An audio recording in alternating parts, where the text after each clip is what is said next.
Hey guys, welcome to Marketing Monday on Art School Live. The marketing doctor is in. Did you know that there are only 3 ways to make money? That's right, 3. And today I'm going to show you what those 3 ways are. This is about making money with your art. It could be photography, it could be crafts, it could be, quite frankly, it applies to anything. This is great marketing advice no matter what you're trying to market. Plus, we're going to give feedback on your questions on building your art career. So, you want to come on live with your questions? We'll tell you in a minute how to do that. I will address the following questions on this show today. How to prime the pump and get sales started. Should you change your name if you have a tough name to spell or hard to say? How do I get more people to sign up for my blog? My art isn't selling at prices I think it should sell at. How do I change perception and get my prices up? How do you approach a former buyer to buy more, to spend more? And my work is somewhat unusual. What's the best way to find the right market? And what would be interested and who would be interested in buying it? My name's Eric Rhodes. I'm the publisher of Fine Art Connoisseur and Plein Air magazine. I have been working with artists and galleries and art people and art consultants for over 2 decades. I've taught tens of thousands of artists, probably millions, to how to paint on this program and others. Most importantly, I've spent my career marketing and selling products and have helped lots of people, including a lot of artists, a lot of businesses, grow their businesses substantially. It's what I do. I'm a marketing guy primarily. I'm also an artist. And I don't market my own work. Isn't that weird? You know, it's like the plumber has the leaky sink. Anyway, if you want to come on live with your questions, here's how. We'll pull up that graphic right now. Just go to artschool.live. That's a .live, artschool.live/stream, and follow the instructions. And you can come on live. You may have to be patient till we get to you, and we might not get to everybody, but we will try. So if we have one person lined up already who's in the queue, but I'm going to start out by answering at least one question first because we know you have submitted questions. This comes from Zeyno, Zeyno. And when you guys submit questions, if you would just tell us where you are, because we'd like to know, your location. So I can say Zeyno in Chicago, right? Okay. Zeyno says, is it necessary to sell paintings for a few bucks in order to be known? Zeyno, that is what I call priming the pump, right? And you have to ask yourself, do I need to prime the pump? We all as artists, or any business, quite frankly, when we're launching our business, we have to look for ways to get customers. We have to get used to having customers. We have to get used to knowing how to deal with them and answering their problems and questions. And so priming the pump is one way to do it. But you've got to start out by asking yourself, what is my goal? If you hear me say this 100,000 times, it's because sometimes we need repetition. Everything you do in your marketing, in your selling, everything in your business, you've got to start out by saying, what am I trying to accomplish? What is my goal? If you sell at low prices, which you may have to do, you just have to know that whatever your prices are, you may have to live with for a while, because the hardest thing I've ever had to do is to get my prices up substantially. And it's like if you're $100, you're $97, getting over $97, from $97 to $101, that's harder than going from $95 to $97 or going from $50 to $97. But whenever there's zeros involved, getting over them is always a little bit harder. So you want to try and set out with some decent prices from the beginning. Now, this is a whole lot different when you're selling art, photography, paintings, sculpture, pottery, whatever it might happen to be. You are not getting typically a lot of repeat customers. And so the people don't necessarily know your prices or pay attention to your prices. And so it's going to be a little easier in your world than it would be in my world. Like, I'm selling art instruction videos on painttube.tv. I want to raise my prices. It's not as easy because everybody knows my prices, right? So it's a little different. But be thinking about the long term. Everything we want to do in art marketing is think about the long term, because the minute you turn the key and start the car, you're driving. And as long as you're driving, you need gas. And once in a while, you run out of gas, and you don't want to run out of gas on the road. Why? Because it slows you down. You lose your momentum, right? So when you're driving, you want to pull over at a gas station and refuel before you run out of gas so that you don't go backwards. Well, marketing is the same thing. Selling a product is the same thing. And that is that you're driving along, you're getting somewhere, you're getting closer to your goal. And now you got to figure out how to refuel before you run out of gas. Because if you run out of gas, you lose all your momentum. There is a very important concept in marketing, which is momentum.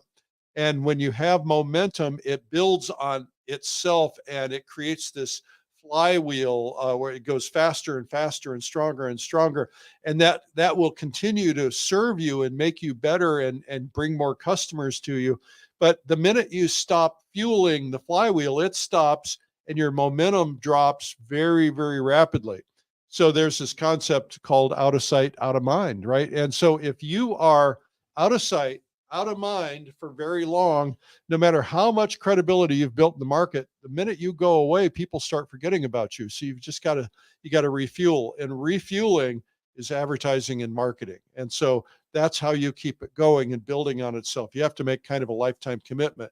So gallery prices, our prices in general are going to be something you want to try and start out with a good price, but don't be ridiculously out of whack. I mean, you have to get comfortable. One of the ways I like to get comfortable if I am someone launching an art career is I just, you want to try it out. You're not likely to get into a decent art gallery right out of the box. If you are, you're very, very fortunate. But you are likely to get a local restaurant to put up something in the restaurant. But think about environment, because environment establishes price. I'm going to repeat that. Price is determined very much by environment. Now, let me give you an absurd example. You have a brand new Mercedes-Benz automobile, and you're going to put it on display somewhere and talk to potential customers, right? And so where are you going to do that? Well, you could do it at your car dealership, but let's say you're trying to reach out and get to new customers. So let's say you put that brand new Mercedes-Benz in the flea market where everything is from China and everything is $1, right? And you've got thousands of people there. You've got a big audience, thousands of people, but those are not a big audience probably for Mercedes-Benz. That doesn't mean there isn't somebody there who could afford one, but the likelihood is lower. If, on the other hand, you put that Mercedes-Benz into a high-end shopping mall right in front of a Neiman Marcus, the people going in and out of Neiman Marcus are the type of people who are going to spend on a Mercedes. So environment is a very critical element for marketing. And so where you put yourself, the environment you put yourself in, is going to have a lot to do with pricing. I'm going to get into that more with one of the other questions in a minute. But the more people don't know your prices, that's actually okay. That's probably better for you, because then you don't suffer raising your prices. You want to be kind of like the three bears. You got Papa Bear. It's too big, it's too small, or it's just right. And so you've got to test it. You got to find out what's going to be right for your market and where you're selling. So my rule is to test everything. So Zeno, I hope that helped you a little bit. Next, we're going to go to a live question.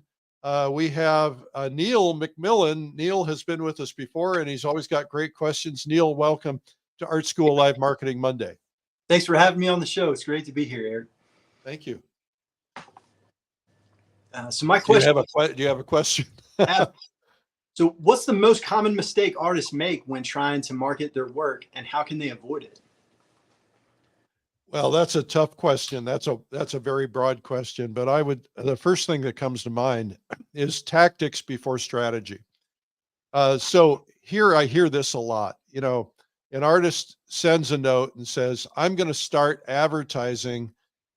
Where should I advertise? And I always go back and say, you're not ready to advertise yet. And they'll go, yeah, I am. I'm ready. My art's ready to sell. And but the question isn't, is your art ready? The question is, are you ready? Have you thought through all of the things that you need to think through? So what happens is an artist will typically say, okay, I'm going to do some advertising. So I'm going to buy some ads in Plein Air Magazine or Fine Art Connoisseur or something else.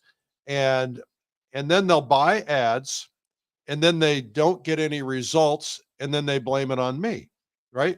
And yet I can have two advertisers in the same magazine.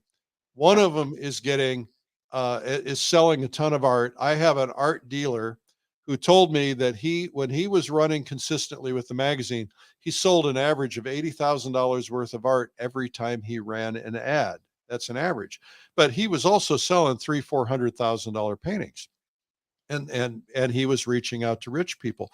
I've had other people who say, I don't get any results at all.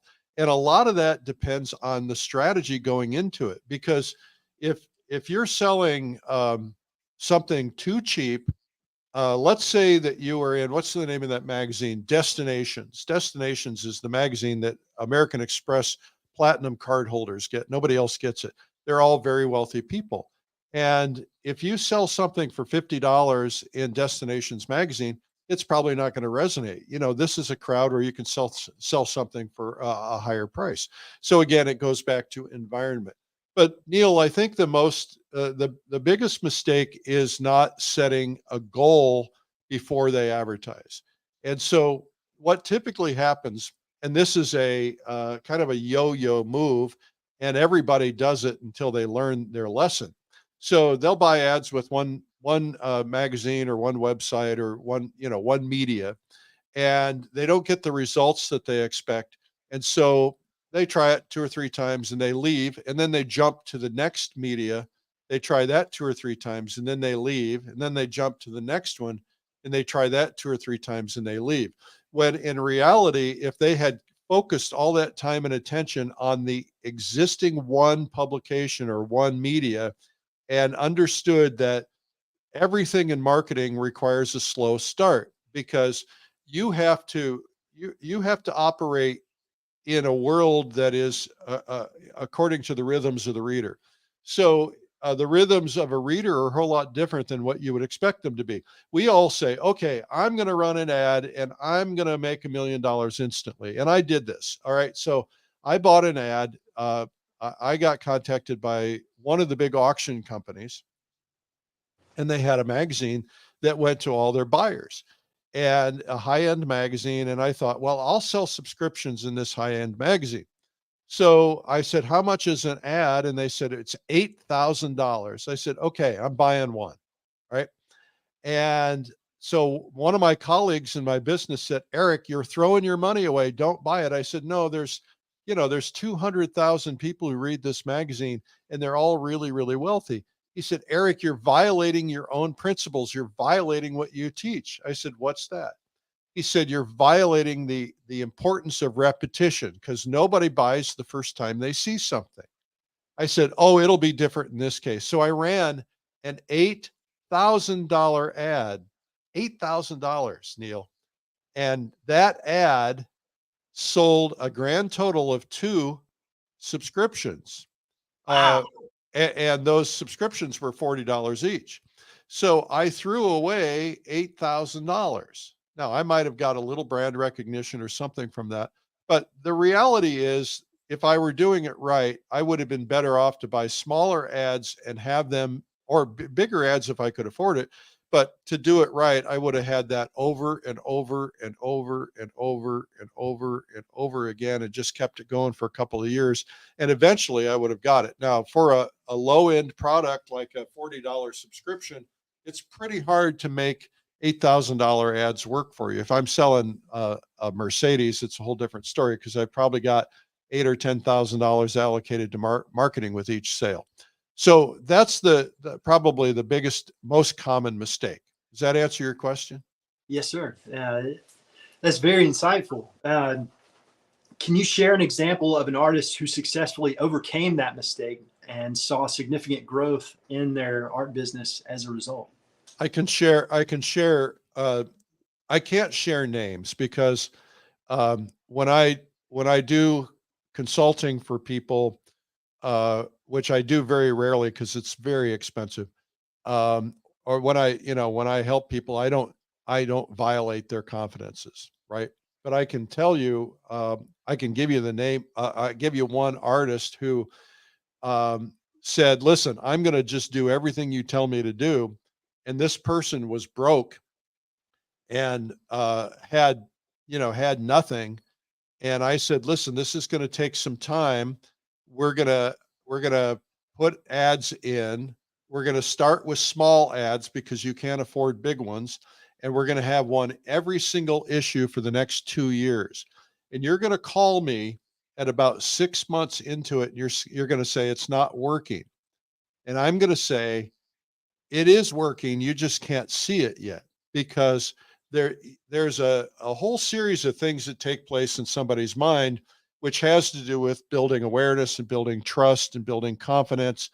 Before they ever get to a point where they're willing to say, I'm going to spend money, they're going to go, first time they see it. And by the way, not everybody sees every ad every time. They flip through things, they miss things, they don't read that particular issue. Maybe their subscription lapsed or something. And so they see something and they might go, "Oh, interesting." And then they flip on. And then they see it the next month and they go, "Oh, I remember that. Interesting." And then they flip through it. And then they see it the next month and go, "Hi, I kind of like that." And then they move on.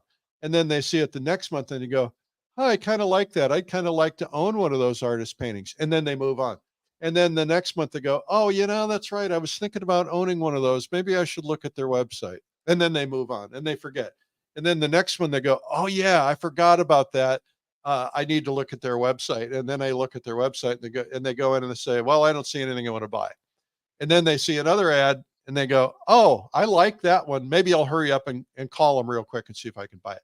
So there's like 7 or 8 or 10 impressions, and everybody's different. Everybody needs different impressions, and different personality types, Neil, buy based on different methods, right? There are some personality types who are like they're get it done people. They know what they like, they get to it, they get things done.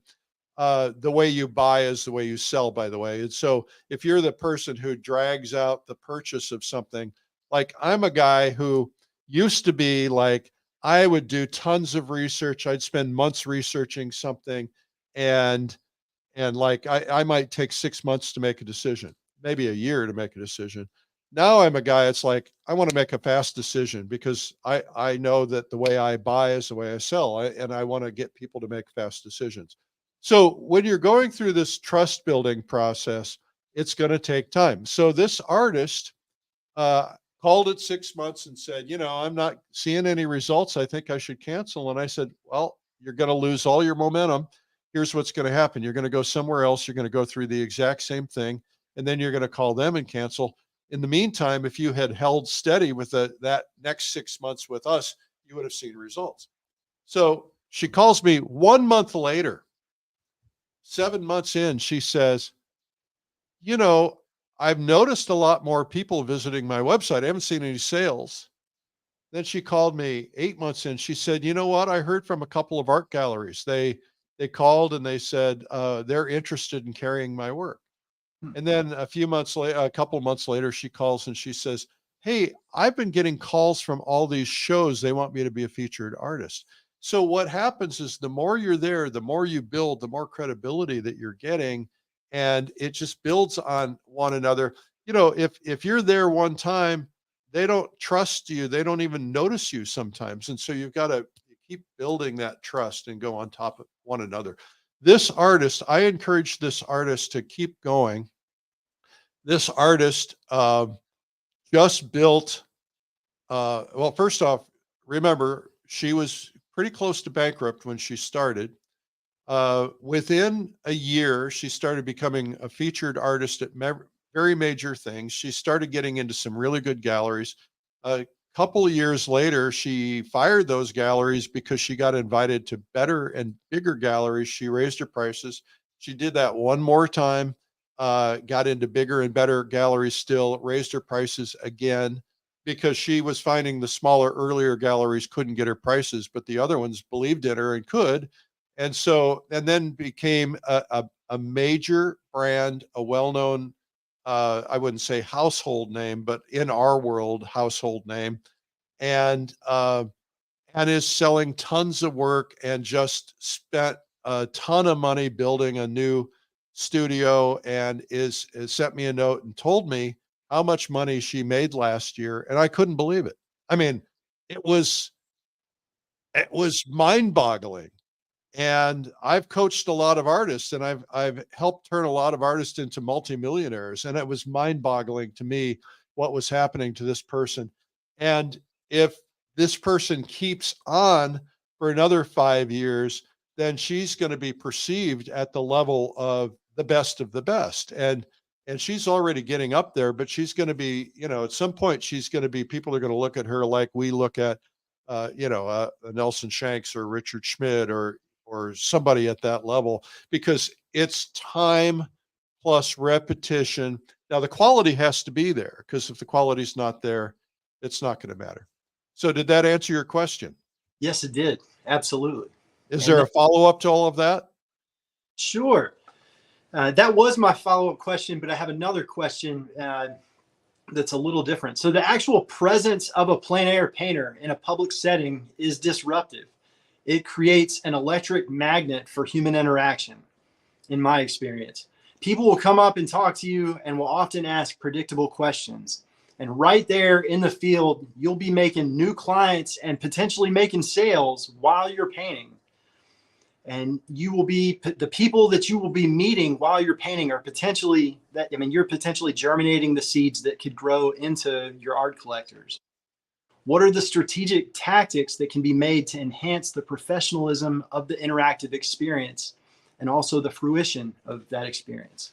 Man, you ask great questions. That's not a follow-up question. That's a completely different question, but I'm going to let you have it. Okay. Plein air painting is a wonderful, wonderful gift that we've all been given a chance to participate in. I've helped a little bit along the way in that movement. And what I love most about plein air painting is the interaction with random strangers. I talk to people that I would never have otherwise met. And some people don't like that. And when I first started painting, I didn't like it either, because I was very self-conscious about my work. And so I would put headphones in or something so nobody would interrupt me. Or I'd not paint in very public places. But now I love the fact that I can interact with people. And what I find happens is that I hear a lot of things over and over again. The one I hear the most is, oh, my aunt's a painter, my uncle's a painter, my mom was a painter, that kind of a thing. But the one I hear the most is, I wish I could do it, but I don't have any talent. I can't draw a stick figure. They almost say that verbatim every time. And I always say, you know what? There's no talent required. This is not a talent thing. Do we think that the top brain surgeons were born with talent? No, they were born with the ability to study and learn and go to school, and they learned it, and they became passionate about it, and they learned more and more about it. As they learned more, they got better at it, and they practiced more. That, we don't think that somebody can sit down at the piano and naturally play the piano. Most people can't. Maybe a couple people can play by ear, but that's a very rare savant kind of a thing. But most of the professional musicians, most of the professional painters, most of the professional at anything have to learn a process, and the process is easy to learn. So I always tell them that they can learn a process. But let me just I'm dancing around your question. The question is, how do I take advantage of the fact that I'm encountering people out there? And the other question that I often get is this painting for sale? Or are you selling that? Or what are you going to do with that painting? So I usually say something like this. I'll say, well, I'm a professional painter. I'm in 2 or 3 art galleries, and those art galleries, when I finish this painting, I'll either do one of the following things. I'll take it back home to the studio. I'll touch it up. I'll varnish it. I'll put it in a frame, and I'll send it to the gallery. They're going to mark it up double what I will get, and then they're going to sell it. And they're going to sell this painting for about, whatever the number is, $2,500. If you have interest in this painting, I wouldn't have to go to all that hassle of packaging it up and framing it and varnishing it and everything. And so, when I'm done with it, if you're interested in it, come back and make me an offer. And you've already kind of planted the fact that, you get $2,500 and the gallery is going to take half of that. Now, I don't ever recommend going against your gallery. Sometimes I'll just say, call the gallery, you can get it from them. But sometimes you can sell off the easel. But the one thing you want to do if you're serious about marketing your art, and by the way, I don't market my art.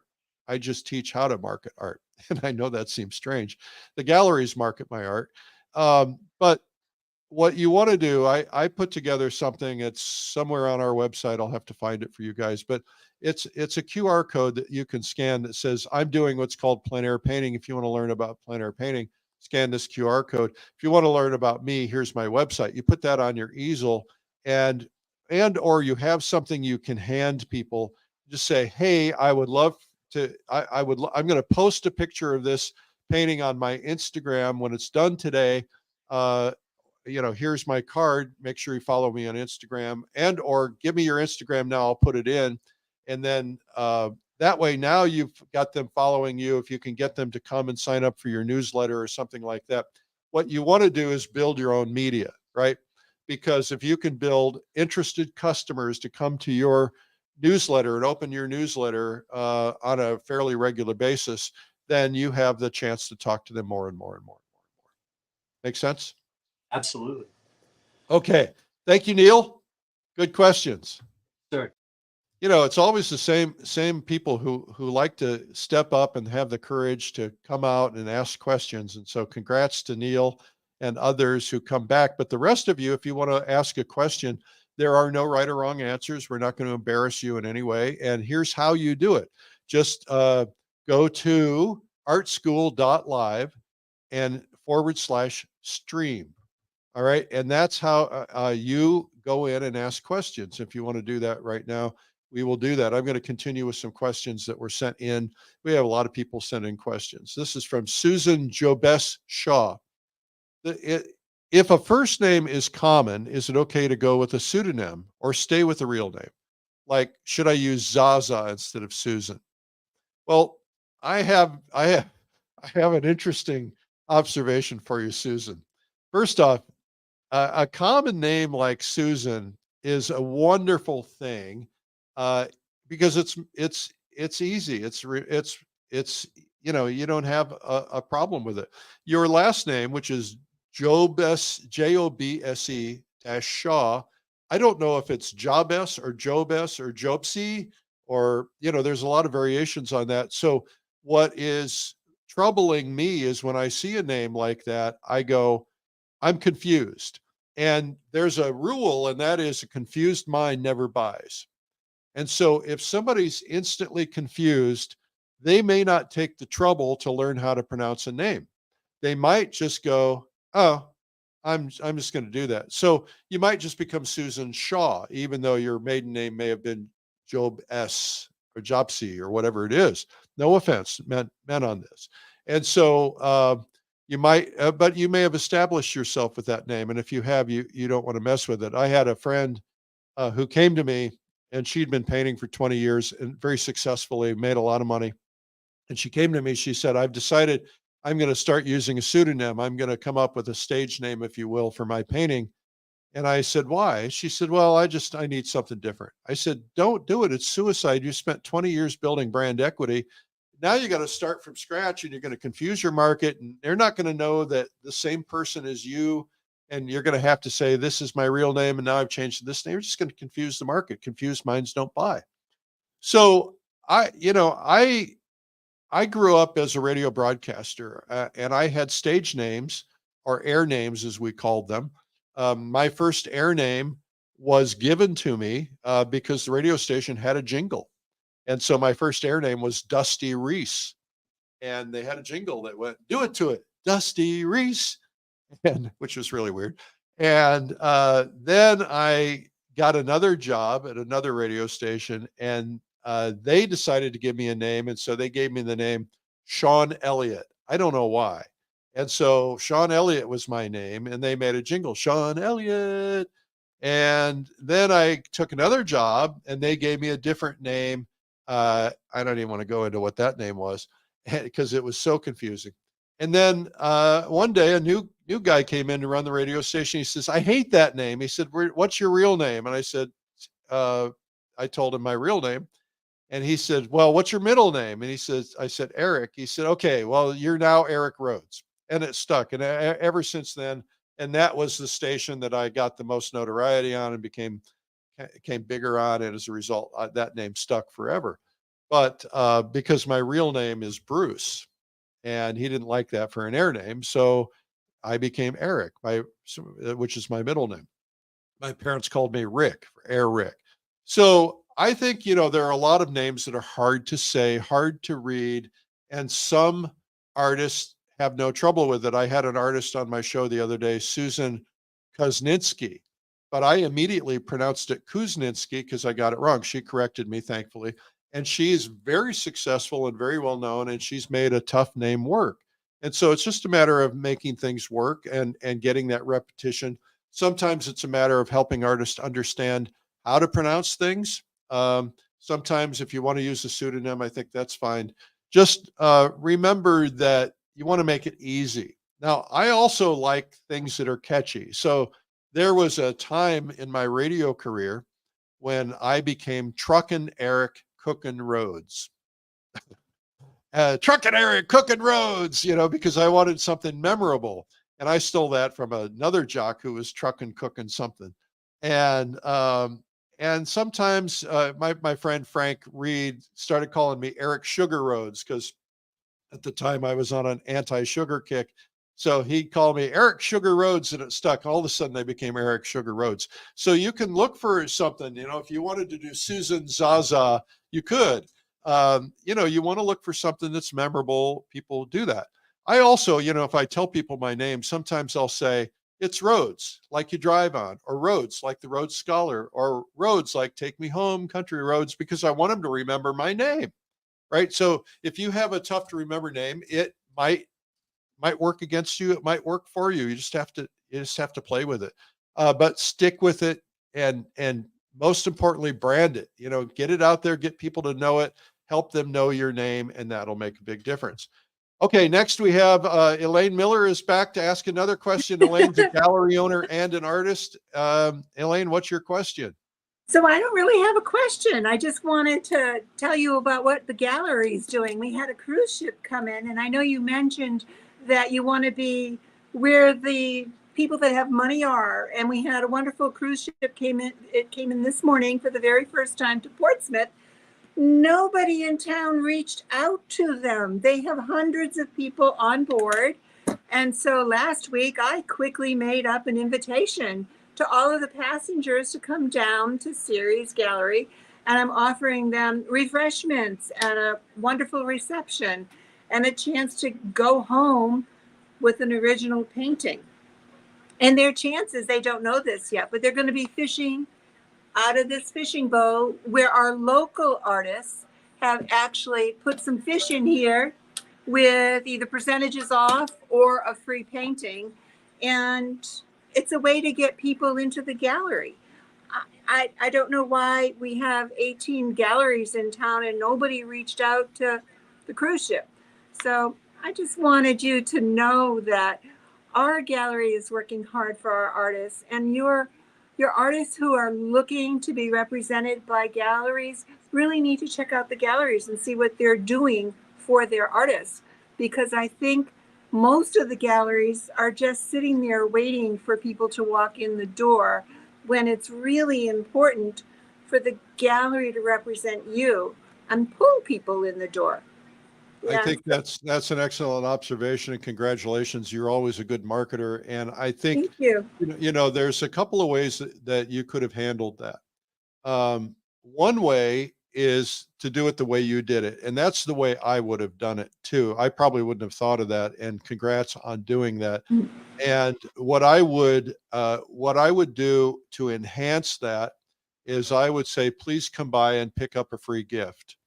And because now they're going to make you a destination, they're going to make sure they come and pick up that free gift.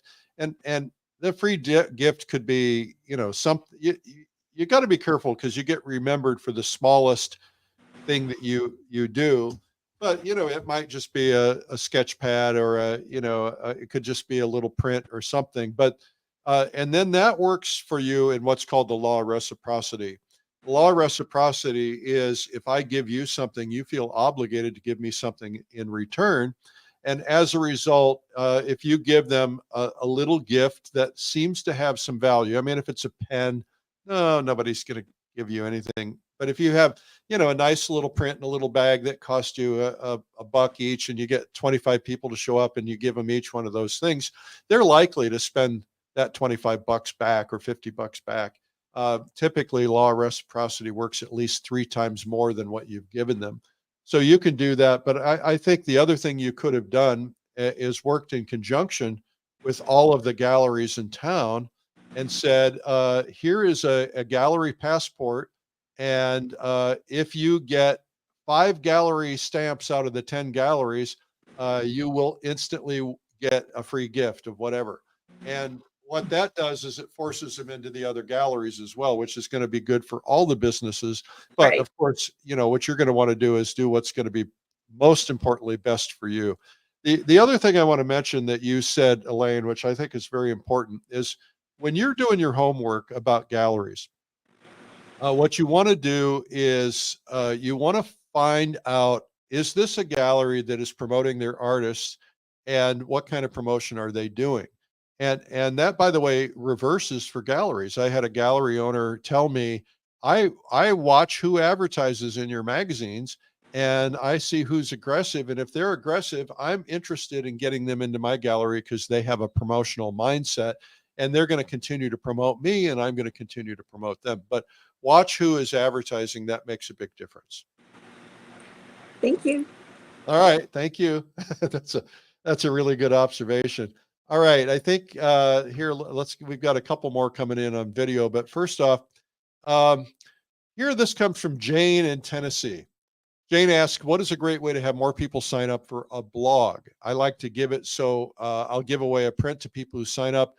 I'm not sure if that's the wording, if that's too long when I talk about it, or not talking enough about to enough people who might be interested about the platform. But it's stayed at 100 subscribers for a year, and it's at half now. Well, Jane, first off, that's what I call, or what others call, a lead magnet. And that is, you want to get a lead. Now, the thing about a lead magnet, you got to be really careful with them, because you know that, or you should know that for every customer you bring in, that customer is worth something to you. So you can do some homework and figure this out based on previous sales, or a gallery could do this too. And that is, if a person walks out of every 10 people that walks into the door, how many of them actually walk out buying something? So if the ratio is 1 to 10, then you've got to get 10 people in the gallery to sell one. Now, if they're specialized people, if they're people who are predisposed to an interest in art, then you have a higher chance of selling them something. But if you know that the lifetime value of a customer is a certain amount of money, let's say a one-time customer typically spends $500, and they never come back, the lifetime value of that customer is $500. If your typical customers come in, they buy 3 paintings a year at $500 each, and then they don't do any more after a year, the lifetime value of that customer is $1,500, right? If they do it for 2 years, then it's $3,000. You get the idea. So you ask yourself, if I'm targeting people who are going to buy 3 or more paintings, how do I get them? Who do I advertise with, and how much do I spend? Well, most of us have an ad budget in mind, and typically when you're starting out, an ad budget is high, 20 to 25%. And then when you're maintaining, your ad budget is roughly about 10%, 5% in some cases. Depends on what business you're in. And so I know that I'm going after a customer who's going to spend $3,000 in 3 years. And I know my advertising budget is 10% of that. I know I can spend $30 to get that customer. Now, I'm putting that money up front in hopes that I get them. So when you're doing a print, that print is costing you some amount of money, $2, $3, $5 or whatever. And if you're offering that print on your website at random for anybody who visits your website, then you're going to spend that $5 for every person who comes in. The problem is you don't know if they're a qualified buyer or not. They might be somebody who's never bought art, never will buy art. But if you go into, we talked earlier about environment. If you're in an environment of known art buyers, so let's say you're in Fine Art Connoisseur magazine or Plein Air magazine, known art buyers come in there, then if you offer your free print or your free gift or whatever to them, they have a higher likelihood of buying. Even in Plein Air magazine, because a lot of them are collectors turned artists and still collect. And so what happens is you have a higher likelihood of buying. So you say, okay, well, I can spend $30 to get somebody in the door, or $3 or $5 or whatever. And if I get 50 of them, that's great. It's not about the quantity, it's about the quality. You know, if you only have 50 people who are getting your blog and reading it religiously and they're opening it and they're reading it, good for you. Because I have a blog.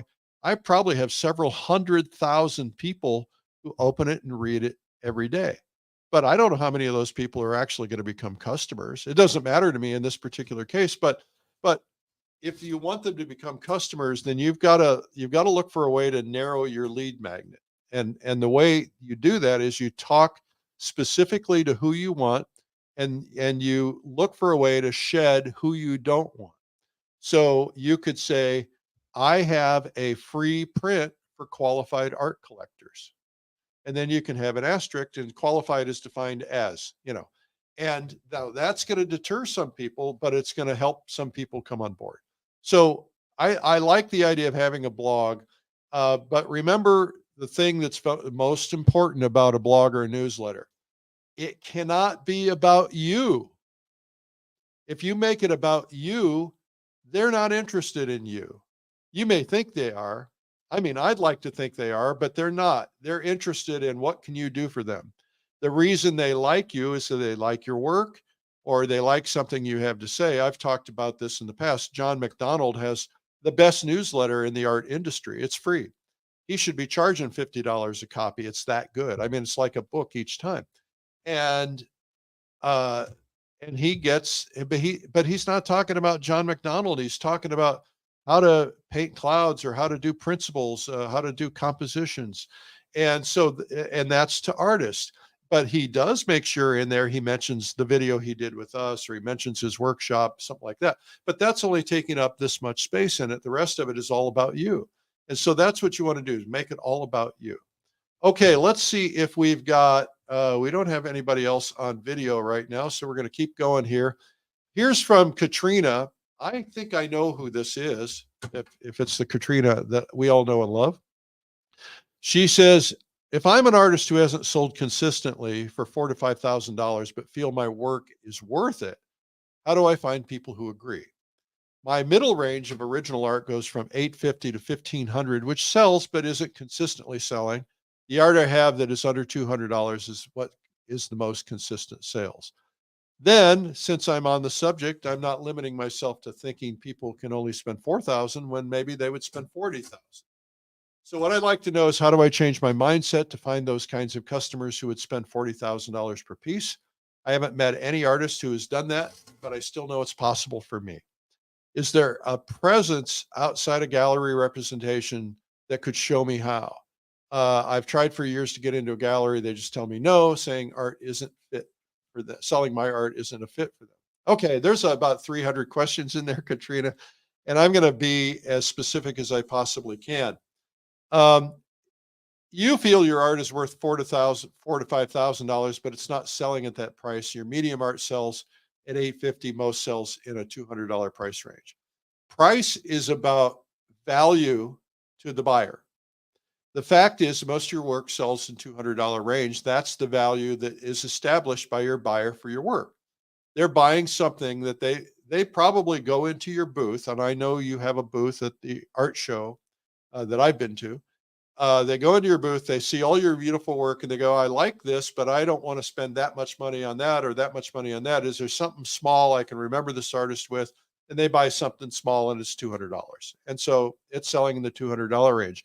And that's okay because you're using your bigger work to drive your smaller work. And maybe somebody will buy the bigger work once in a while. But that's $200 is your perceived worth. If that's what it takes, do more of that. Don't chase the high end. Just use the high end to drive the lower end and just do more volume. Now, I know you do fiber arts, and that's not a fit for most galleries. It's beautiful, but it's very time intensive. I know you spend hundreds of hours on a single piece. I've seen your work. It's beautiful. So maybe that showpiece is a piece to get attention to attract people to something smaller that they would buy. I remember you had a showpiece of a piece you did of the city of San Antonio, but the show you attended was in Austin. And it's like people in Austin want something from Austin. They don't want something from San Antonio. Maybe there was somebody there from San Antonio, but you lower your odds. So do something that is going to appeal to something. And if you do something that appeals narrow, you're going to get fewer buyers. If you do something that's broader, like broader, and I'm not telling you what to paint, but broader is landscapes with barns or mountains. That's broader. Narrow is a picture of the city of San Antonio, right?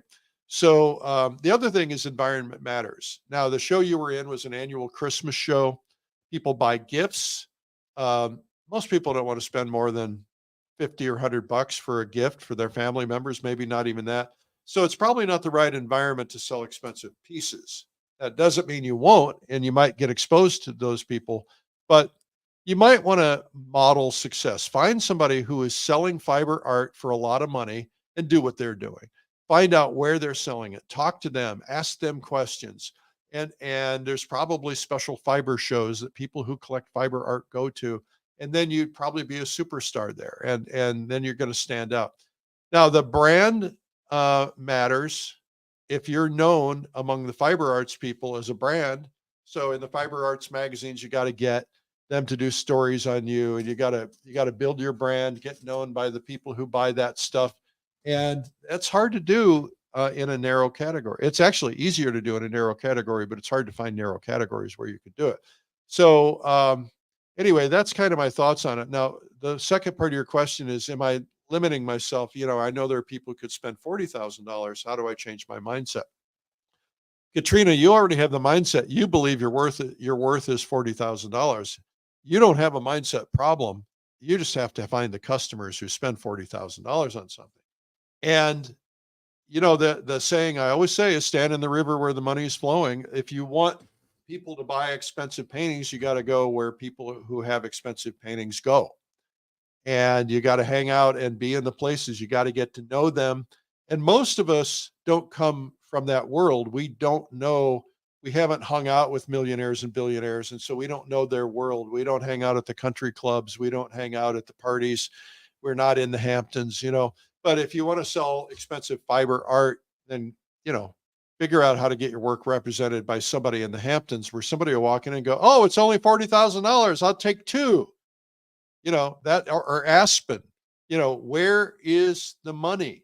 You've got to go because some people don't think twice about spending $40,000. In Palm Beach, the rule there is you could spend up to $10,000 a day, darling. Don't spend more than $10,000 a day.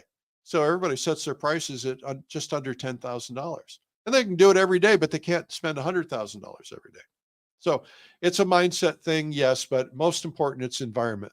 And then in terms of galleries, look, the galleries aren't going to take a risk on somebody like you. Typically, no offense, it's because gallery space is expensive. If I'm paying $25,000 a month in rent, plus I got employees, plus I've got other expenses, and I have to do $35,000 a month just to break even, every bit of my wall space is worth a lot of money to me. And so I don't want to take risks. I want to get artists who are known sellers, people who have track records of selling. If you can provide that for a gallery, they might change their mind, but they're going to go after things that are going to fit in their world. A modern art gallery isn't going to put traditional art in it, typically, vice versa. And A traditional art gallery probably won't put fiber art in there. So you got to find someplace that's a fit, a gallery that sells fiber art, probably a modern art gallery in New York, and they're going to see your stuff and they're going to go, hey, I can sell this for $40,000 all day long. So the other thing is, if you can find ways to show the people who have bought your art, wherever you're showing it, at art, at a gallery, or otherwise, then you have an opportunity. You know, if somebody famous bought something from you, take a picture with their permission, take a picture of you with them and their piece of art, or them with their piece of art. And then you can say, you know, Oprah Winfrey bought my art, Brad Pitt brought my art. That is a story, because then people will buy it and they'll go, hey, Oprah has one of these, right? It makes you look good, right? So that's kind of how people think. I hope that's helpful. All right, let's see here. If you guys want to come on live, we have a few more minutes, but only a few. And the way to do that is just go to artschool.live/stream. Okay. Here is from Matt C. in Minnesota. Matt in Minnesota, how do you approach a former buyer? Recontact a buyer for a new painting. Well, Matt, I have a whole section on this in my book, Make More Money Selling Your Art. This is what's called an upsell or a cross sell. The best time to sell anybody anything is at the peak of enthusiasm, right? So if somebody is buying a painting right now, there's a dopamine rush going on. That's why they put all these little trinkets at the checkout of the grocery store. It's like, oh, I'll just add this, because every time you add something, you're getting a dopamine rush. So the peak of enthusiasm is when they're buying a painting. So the best time to sell them another painting, and by the way, you can double your sales doing this, like just by asking this question. And that is to say, hey, you bought a painting from me. Thank you so much for that. You know, I have a rule that I give a 30% discount on any painting you want on the wall if you buy it the same time you buy the other one. I never give discounts, but I do it for that because I want to thank you for buying it. And then you can say, by the way, I intended for this one and this one to hang together. You know, if you have something that's designed to hang together. So that's a great way to take advantage of it. I always remind people of that. Do you want fries with that? You go to McDonald's every time, they say, do you want fries with that? Do you want a supersize? Right? And because they're upselling you. If you buy a hamburger, they go, well, you want fries with that? And then you go, yeah, I want fries. You say, well, you want a drink with that? Yeah, I want drink. Well, you can get the Happy Meal for this price. So they're upselling you, and it's a way to get more money. In terms of approaching people, get them on your newsletter, post frequently, send out alerts. Here's my new work. And you can say things like there'll be a lottery, like the first person who contacts me wins. But if two people contact me simultaneously, then I'll do a drawing. What that does is it creates urgency. You can call them up and you can say, hey, I've been thinking about you, wondering how you're feeling about my painting. It's been a while. Where's it hanging? I'm just kind of curious. They're going to tell you nice things. And they say, hey, by the way, I've got something else I was thinking would really hang nicely next to that. Can I send you a picture of it? Or you want to come by and see it? Or can I bring it by and show you? Those are the kinds of things you do. Very non-salesman-y. You don't want to be salesman-y, but try something like that, and I think it'll work. Okay, now I'm coming up after this question. What we're going to do is I'm going to tell you the 3 ways that people buy, because the art marketing doctor is in. Okay. From Annabelle in New York City. My work is somewhat unusual. What's the best way to find the right market that would be interested in buying it? Well, without seeing it, it's hard to know, Annabelle, but unusual is usually good, especially in certain types of galleries. You know, there are a lot of people who love experimental works or unusual works that oftentimes are galleries that focus on more modern art. And they look for unique pieces, unique things that'll sell, unique concepts. And so the best way, as I told Katrina earlier, is to find a market where somebody's already successfully selling something equally unusual.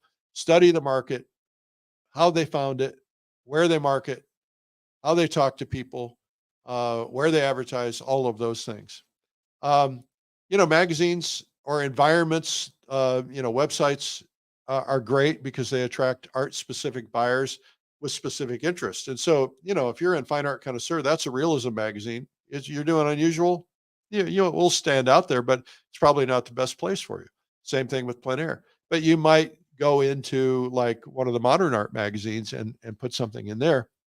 Get them to do stories, get them to do, do some advertising, find an angle to promote yourself, get, an angle to talk to the editors, get them to do a story.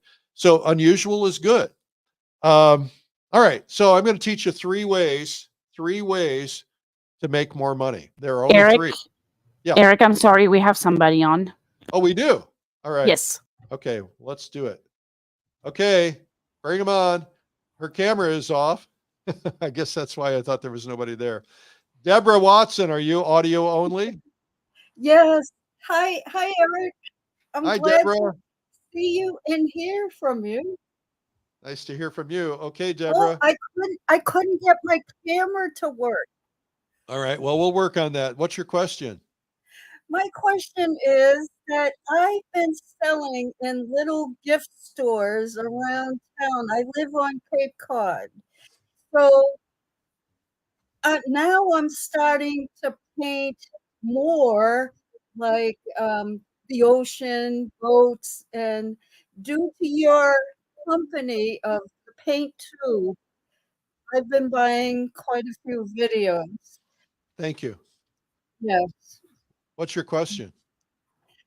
My question is, where else should I advertise? I mean, I live on the Cape and I'm just wondering where. Well, maybe you don't need to advertise. There's sometimes you just don't need to advertise, Deborah. If you're in gift shops, you're selling something that people wander in. There's, the nice thing about a place like Cape Cod, and I've got a friend who has a clothing store there. You get a lot of walk-in traffic. People are just bored. They're walking around and they're just going into shops and they're looking for souvenirs and they're looking for things. And sometimes they're looking for gifts or trinkets or memories. Sometimes they're looking for more. My wife and I used to go on vacations and we would buy a painting wherever we went to remember the area. So I had, for instance, a New Orleans painting.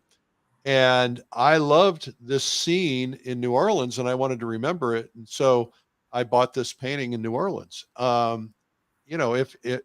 think the thing that I would focus on is find ways to create things that are of local interest that a tourist might want to take home with them.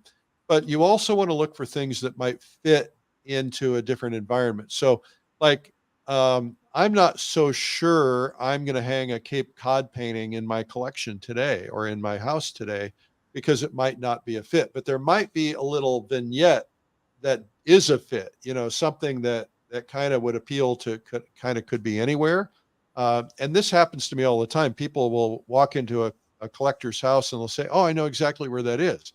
They never know where it is. They're always wrong, but they think they know where it is because it's a tree on a hill with a swing or something. And it could be anywhere that they grew up in their childhood. So, you want to look for things like that. Look for places that you can do that. Now, the other thing you can do is if you're in multiple gift shops, they might be willing to say, to carry bigger paintings and or help direct people to where they can find your bigger paintings. And so, if you're going to advertise, I think in your particular case, first off, you've got to sell enough artwork to make it worth advertising. What I would do in your particular case is I would look for a way to become, remember Elaine Miller was on and she was talking about invitations.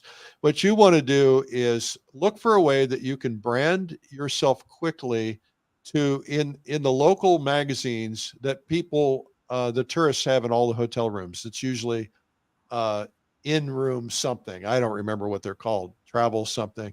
And, a little bitty ad, just a little bitty ad that says has a quote from somebody, preferably somebody famous. It says, "The most popular take home from Cape Cod, is one of Deborah Watson's miniature paintings, and available at these stores, boom, boom, boom." And just put a couple of examples of them in there and then people will go and seek them out. So just look for ways to drive local tourism. I wouldn't do national advertising. It's expensive. And unless you want to broaden out beyond Cape Cod, and then that's a whole different story for another time. Make Thank sense? you, Eric. Any follow-up to that? Well, I have sold to people, I mean, clients in California. I Yeah, I've lost you. Well, in other places. that- okay. And where, so you ask yourself, where did those customers come from? And how did you get those customers? And look for patterns.